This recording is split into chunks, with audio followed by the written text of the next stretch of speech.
কিছু কেস কামারি, হুমকি ধমকি, যেমন আমার এক কর্মী, তাকে আওয়ামী লীগের তকমা দিয়ে অ্যারেস্ট করানো হচ্ছে, এরকম বাখেরগঞ্জে দেখা যায়, অথচ আমার কর্মী বলে আওয়ামী লীগ।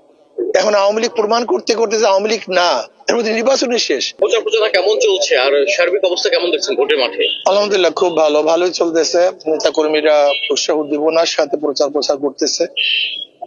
আলহামদুলিল্লাহ সবাই সারাও ভালো।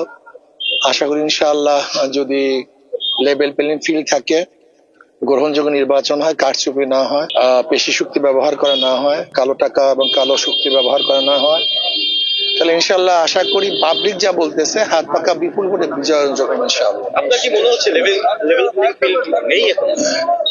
এখন পর্যন্ত আমরা যা দেখতেছি কিছু কেস কামারি, হুমকি ধমকি, যেমন আমার এক কর্মী, তাকে আওয়ামী লীগের তকমা দিয়ে অ্যারেস্ট করানো হচ্ছে, এরকম বাখেরগঞ্জে দেখা যায়, অথচ আমার কর্মী বলে আওয়ামী লীগ।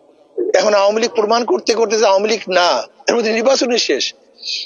এক ওয়ার্ডে তো আসলে খুব ভালো কর্মী বেশি থাকে না, যারা খুব ভালো কর্মী এরকম কিছু থাকে, স্বল্প সংখ্যক থাকে। এরকম যদি কর্মীদেরকে দুই একটা অ্যারেস্ট করানো হয়, তাহলে আর কর্মীদের মনোবল ভেঙে যায়। এর জন্য আমি সিইসি কে বারবার, আমি প্রত্যেকটা সাক্ষাৎকারে এই কথা বলতেছি, সিইসি কে বলবো, যেহেতু প্রতীক ঘোষণা হয়ে গেছে, প্রচারণা চলতেছে, যারা ওয়ারেন্টেড আসামি না এবং যাদের প্রতি কেস নাই, এই কয়দিনের জন্য নতুন ভাবে আওয়ামী লীগের তকমা দিয়ে কাউকে আসলে অ্যারেস্ট করা, কেস দেয়া ঠিক হবে না। নির্বাচিত সরকার আসতেছে, তারাই তো তাদের ব্যাপারে ভালো ফয়সালা করতে পারবে যে কি করা যায়। কাজে আমি ইসি অনুরোধ করব এবং প্রশাসনকে বলবো, লেভেল প্লেইং ফিল্ড কে রক্ষা করার জন্য কোনো অবস্থাতেই যাদের বিরুদ্ধে ওয়ারেন্ট নাই, মামলা নাই, এরকম কাউকে আওয়ামী লীগের তকমা দিয়ে কোনো অবস্থায় হয়রানি করা যাবে না। যদি হয়রানি করেন, লেভেল প্লেইং ফিল্ড থাকবে না। ঝুঁকিপূর্ণ কেন্দ্রগুলো নিয়ে কি বলবেন?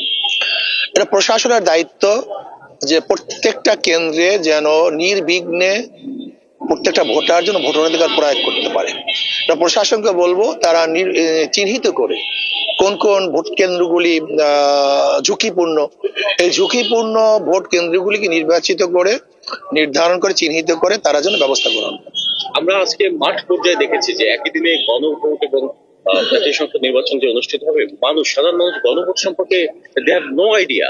এই বিষয়ে কি বলবেন? এটা তো আমি আগেই বলেছি, আমরা তো বলছি এটা তামাশা।